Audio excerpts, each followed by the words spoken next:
뭐 거듭된 질입니다만 어쨌든 독도 문제는 이번 정상회담의 의제가 될 수 없었고 의제가 아니었죠. 네. 독도 문제가 의제였다면 탄핵 사유입니다. 영토에 대한 양보 의사 포함해서 협상 가능하다고 열어놓는 것이기 때문에 저는 절대 대한민국 대통령이 그러셨을 리가 없다.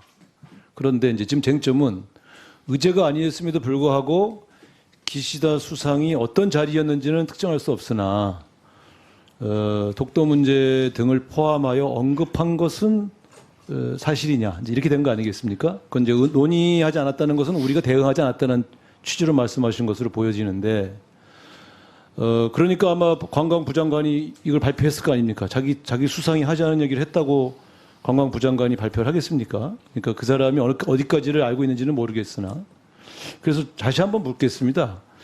우리 정부는 의제로 삼지도 않았고 논의할 필요도 없다고 생각하는 주제이긴 하나 기시다 수상이 이 문제를 언급했습니까?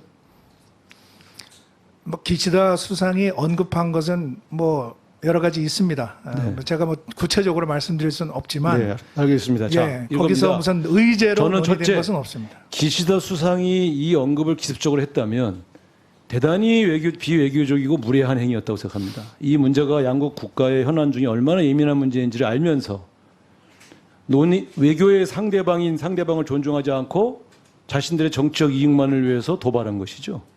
그래서 저는 기시다 수상이 만약에 이 언급을 어떤 형태로든 개별적으로 했든 묶어서 했든 발언을 했다면 이건 굉장히 무례한 비외교적 행위고 이것만으로도 정상회담에서 상당히 저는 지적받아야 할 사안이다 이렇게 봅니다. 자, 두 번째. 예상하지 않았던 그런 언급이 섞여서 들어오는 경우가 가끔 있지 않습니까? 정상회담 하거나 외교부 장관 회담할 때도. 그럴 때에 우리 그런 문제를 슬쩍 꺼낼 때 우리 과거의 외교부 장관이나 대통령들은 그런 문제에 대해서 원칙적으로라도 우리 대한민국의 입장을 얘기합니다. 오해를 살까봐. 혹시 이 문제에 대한 논의된 것으로 오해를 살까봐 자, 독도는 우리가 실효적으로 지배하고 있는 우리 영토고 이 문제에 대한 언급은 양국 간의 외교적 관계를 해칠 가능성이 있기 때문에 적절하지 않다. 이런 얘기를 합니다. 그리고 그런 얘기를 했다는 사실도 숨깁니다. 사실은. 근데 이번에는 저쪽에서 발표를 했단 말이에요. 그럼 우리는 이거죠. 기시다 수상은 분명히 얘기했겠구나. 문제는 우리 대통령이 기시다라는 사람이 저렇게 비외교적이고 무례하게 얘기했을 때 왜 단호하게 끊지 못했냐. 이거를 지금 지적하는 겁니다. 이런 원칙적인 입장을 얘기했습니까? 혹은 그 문제에 대해서 항의하고 발언을 중단시켰습니까? 대통령께서 몇 가지 문제에 대해서 우리 정부의 입장을 아주 명확하게 이야기하셨습니다. 독도 문제에 대해서요. 저는 또 다른 이야기는 아까 문제는- 말씀드린 대로 네. 논의된 적이 없습니다. 네, 알겠습니다. 자, 보세요. 전체적인 전모가 보여지는 거예요. 기시다 수상이 굉장히 무례하게 이 문제를 꺼냈고 그것을 언론 플레이를 했어요. 근데 우리는 이 문제에 대해서 논의를 하지 않았어요. 논의하지 않았다는 것은 대응하지 않았다는 소리입니다.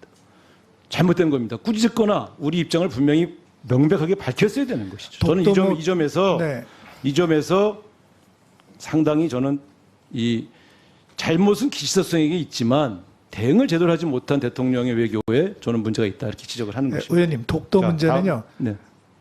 우리 한국과 일본 간의 그 협상이나 대화를 할 때 항상 분명히 저희가 지적을 하고 있는 그러니까요. 문제입니다. 지금까지 이렇게 해왔단 말이에요. 제가 다 아니까. 네. 그래서 저는 네, 이건 역사적, 지리적, 국제법적으로 그럼요. 대한민국 고유의 영토이고 이것과 상치되는 일본의 주장은 어떤 것도 받아들일 수가 없다. 그럼요. 그런 분명하게 얘기할 때마다 하고 있습니다. 우리가 초치해서 혼내고 그러지 않습니까? 항의하고. 네, 네. 우리 외교부는 그렇게 해왔단 말이에요. 대통령은 왜 안 했냐 이 얘기 하는 대통령께서도 거예요. 아주 저는 똑같은 생각을 그렇기 가지고 때문에 있습니다. 네. 그래서 저는 굴욕적이라고 생각하는 거예요. 이 무능이 굴욕으로 이어지는 거예요. 그걸 외교적 감각이 있으면 바로 끊었어야지. 거기서 항의했어야지. 어쨌든 그러면 이런 질문을 하지 않습니다. 자, 다음 문제요.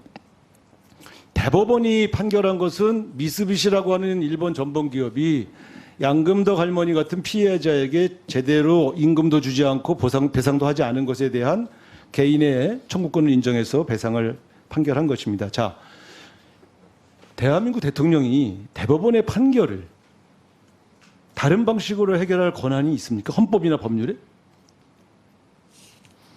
판결을 제3자 변제라는 아이디어가 좋다고 생각할 수 있어요. 그러나 판결은 미쓰비시라고 하는 전범 기업이 양금덕 할머니 같은 피해자에게 직접 배상하라고 판결한 거 아닙니까? 그러면 자, 제3자 변제라는 것은 두 가지가 있습니다. 미쓰비시에게 너희들 이 판결에 따라서 이 판결을 인정하느냐, 너희들에게 채무가 있다는 것을 인정하느냐 묻고, 두 번째 피해자에게 자, 우리가 다른 방식으로 당신에게 이 배상을 하려고 하는데 당신이 받아들이겠습니까? 즉 채무자와 채권자의 의사를 확인하지 않은 방식의 제3자 변제는 법률적으로 대법원 판례를 어기는 거예요, 행정부가. 저는 아무리 대통령이 최고의 통치권자를 하더라도 상권분리 국가에서 대법원의 판결이 대통령 개인적으로는 불만족스러울 수 있어요. 그러나 판결이 내린 것을 다른 방식으로 채권자, 채무자가 다 인정하지 않는데 그걸 그런 방식으로 실현할 수 있는 법적 근거가 있습니까? 우선 의원님 그 아까 지적하신 내용 대법원의 판결에 대해서 질문하셨는데요. 대법원 판결의 가장 중요한 핵심 부분은 이 강제징용을 당한 분들이 정신적 고통을 받은 것에 대해서 그 위자료적인 성격의 그 내용은 다 아니까. 판결을 지급하라는 겁니다. 네. 그래서 그것이 저는 대통령한테 그런 지금 권한이 이분들이 있냐. 고령화되고 있기 어떤 때문에 법률에 의거해서 그것을 빨리 지급할 수 있도록 하는 방법 자, 중에 아니, 제3자 변제가 자, 가장 선의로, 현실적으로 자, 가장 장관님 선의로 해석, 바람직한 방법이다. 아니, 선의로 그렇게 해석할 수 있어요. 대통령이나 장관께서 어떤 법률에 근거해서 그것을 하고 계시냐고요. 문재인의 3자 변제안은 대법원의 판결이 있다 하더라도 국회에서 법을 만들어서 그 법에 의하여 3자 변제를 하도록 추진하는 것이 안정성이 있다고 보는 거예요. 왜? 삼권분리 국가에서 법원이 판결한 것이기 때문에. 근데 대통령이 법률과 헌법에 의거하지 않고 개인적으로 대법원의 판결이 마음에 안 들면 제3의 방식을 만들어서 제한할 수 있는 거예요? 어떤 법률에 근거해서 그렇게 결정할 수 있습니까? 이 피해자분들에 대한 그 정당한 그 판결금 지급이 이루어질 수 있는 방법 중에 우리 민법에 나와 있는 제3자 변제 조항이 있습니다. 그 제3자 변제라고 하는 방식을 통해서 이분들에게 제3자 변제 방식이 있는데요. 판결금 지급이 그 이루어지도록 제3자 하는 변제 겁니다. 방식의 전제가 채무자가 채무를 인정하고 채권자가 제3자 변제 방식을 받아들이겠다고 할 때만 성립한다고요. 민법에 돼 있잖아요. 그 그런데- 개인 간의 의원님, 개인 간의 사적인 계약이나 일방 행위에 의한 채권 채무 관계하고는 달라서 대법원 판결에 의해서 만들어진 법정 채권 채무 관계입니다. 따라서 그 경우에는 권위 있는 법률가들의 해석은 반드시 채권자의 동의를 필요로 하지 않는다 하는 걸 저희들이 그거는 확인했습니다. 쟁점이 있어요. 한번 가서 해석을 받아보실 필요가 있어요. 그건 정부 일방적 입장이고요. 지금까지 그러면 저 장관은 그렇게 말씀하셨는데 어쨌든 그런 법률적 근거는 없죠. 현재 법률적 근거는 없죠. 현재 민법에 관한 것으로 민법 말씀하시는 거죠. 제3자 변제 이 문제는 관한 특별법이 조항을 필요한 겁니다. 말씀드렸습니다. 특별법이 없이는 안 되는 거예요.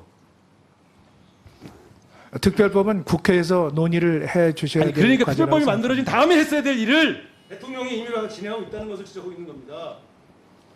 근데 지금 특별법이 만들어질 수 있는 상황이 아니지 않습니까? 우리 지금 상황이. 법이 안 만들어지면 임의로 해도 되는 거예요, 대통령은? 그 이분들이 지금 피해자가 고령화되고 있기 때문에 이걸 현금화하면은 한일 양국 관계가 파국으로 갈 우려가 있지 않습니까? 그래서 정부가 고민해서 이 합리적인 해결 방안을 만들어낸 것입니다. 고민할 수 있는데 모든 것은 법률에 의거해서 행정행위가 이루어져야지 대통령 마음대로 할 수 있는 거예요? 그런 나라에 대한민국이? 저희는 헌법과 법률을 존중하면서 정부 업무를 수행하고 있습니다. 예, 자